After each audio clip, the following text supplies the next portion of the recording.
मुगलों के दौर में हिंदुस्तान का इतिहास बहादुरी, इज्जत और आत्मसम्मान की कहानियों से भरा पड़ा था। उन कहानियों में एक नाम चमकता है, महाराणा प्रताप सिंह मेवाड़ का, और दूसरा नाम बादशाह जलालुद्दीन मोहम्मद अकबर का।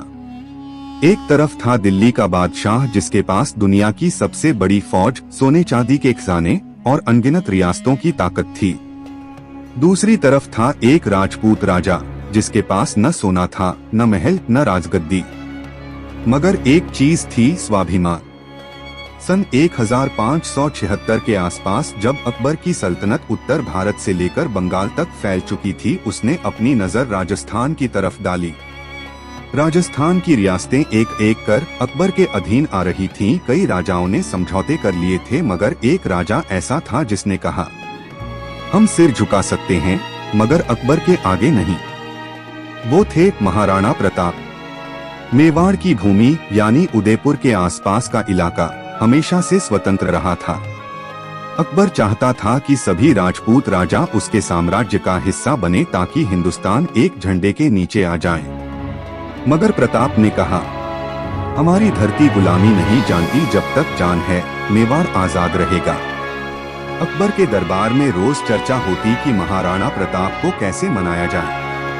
एक दिन बीरबल ने कहा, जहां पनाह महाराणा प्रताप से लड़ाई से पहले आप उन्हें एक आखिरी मौका दीजिए, वो दिल के सच्चे हैं, शायद शांति से बात बन जाए। अकबर ने यह सलाह मान ली। उसने अपने वजीरों के जरिए संदेश भेजा, महाराणा, अगर आप मेरे साथ संधि कर लें तो मैं आपको मेवाड़ का वैध राजा मानूंगा और आपकी इज्जत में कोई कमी न आने दूंगा। मगर जब संदेश प्रताप तक पहुंचा, उन्होंने जवाब दिया, अकबर बादशाह बड़ा राजा है, लेकिन मेरा सिर केवल मातृभूमि के चरणों में झुकेगा, किसी सिंहासन के सामने नहीं। अकबर यह सुनकर कुछ पल चुप रहा। वो जानता था यह जंग अब तलवार से नहीं, जिद और सम्मान से लड़ी जाएगी। सन 1576 की एक सुबह हल्दी घाटी की घाटी में दो सेनाएं आमने सामने थीं। एक ओर थी मुगल सेना, संगठित, विशाल और तोपों से लैस। दूसरी ओर थी प्रताप की छोटी मगर जज्बाती सेना, कम लोग मगर दिलों में ज्वाला थी। महाराणा प्रताप अपने चितकौरे घोड़े चेतक पर सवार थे, सिर पर नीले पग का साफा और हाथ में भाला। उनकी सेना के चेहरे पर भय नहीं बल्कि जोश था।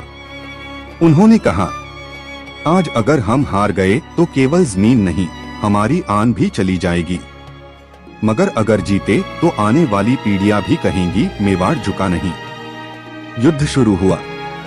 तोपों की गड़गड़ाहट, तलवारों की चमक और वीरों की गरज से पूरा मैदान कांप उठा।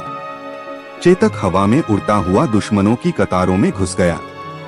महाराणा प्रताप ने अकेले ही कई मुगल सैनिकों को परास्त किया, मगर दुश्मन की संख्या बहुत ज्यादा थी। लड़ते लड़ते चेतक घायल हो गया। उसकी टांग में गहरी चोट थी, मगर वो अपने स्वामी को लेकर नदी पार कर गया। नदी पार करते ही चेतक गिर पड़ा। महाराणा की आंखों में आंसू थे। उन्होंने उसके सिर को गोद में लेकर कहा, तू केवल घोड़ा नहीं था चेतक, तू मेरा साथी था, मेरा पराक्रम था। हल्दी घाटी की लड़ाई में कोई निर्णायक जीत नहीं हुई। प्रताप पीछे हटे मगर झुके नहीं। अकबर को भी एहसास हुआ, यह आदमी मिट सकता है मगर झुक नहीं सकता।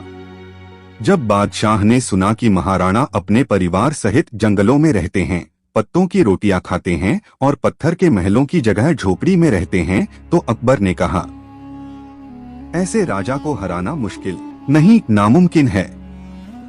कुछ समय बाद अकबर ने आदेश दिया कि महाराणा प्रताप के परिवार को परेशान न किया जाए। वो समझ गया था कि वीरता केवल तलवार की धार में नहीं, आत्मसम्मान की ज्वाला में होती है।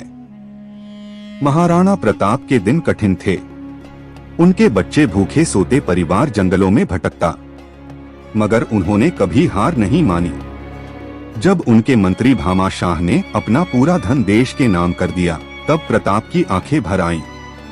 उन्होंने कहा, मेवाड़ फिर उठेगा भामा, जब तक हमारे जैसे सपूत हैं मातृभूमि अमर रहेगी। धीरे धीरे उन्होंने फिर सेना तैयार की, छोटे किलों पर नियंत्रण पाया और मेवाड़ का बड़ा हिस्सा वापस ले लिया। उनकी जंग केवल जमीन की नहीं थी, बल्कि स्वतंत्रता की भावना की थी। एक दिन बीरबल दरबार में बोले, जहां पनाह, लोग आपको महान इसलिए नहीं कहेंगे कि आपने कितनी रियासतें जीती, बल्कि इसलिए कहेंगे कि आपने अपने दुश्मनों की इज्जत की। अकबर ने गहराई से सोचा और बोला, बीरबल तुम सही कहते हो, महाराणा प्रताप मेरे शत्रु नहीं, मेरे हिंदुस्तान की शान है। उसने आदेश दिया कि जो भी महाराणा प्रताप के बारे में बुरा बोले उसे दंड दिया जाए। इतिहास गवाह है, अकबर ने महाराणा की वीरता को खुले दिल से स्वीकार किया। वर्षों बाद जब महाराणा प्रताप का निधन हुआ तो पूरा हिंदुस्तान शोक में डूब गया। अकबर को भी जब यह समाचार मिला, उसने कहा, आज हिंदुस्तान ने एक सच्चा शेर खो दिया।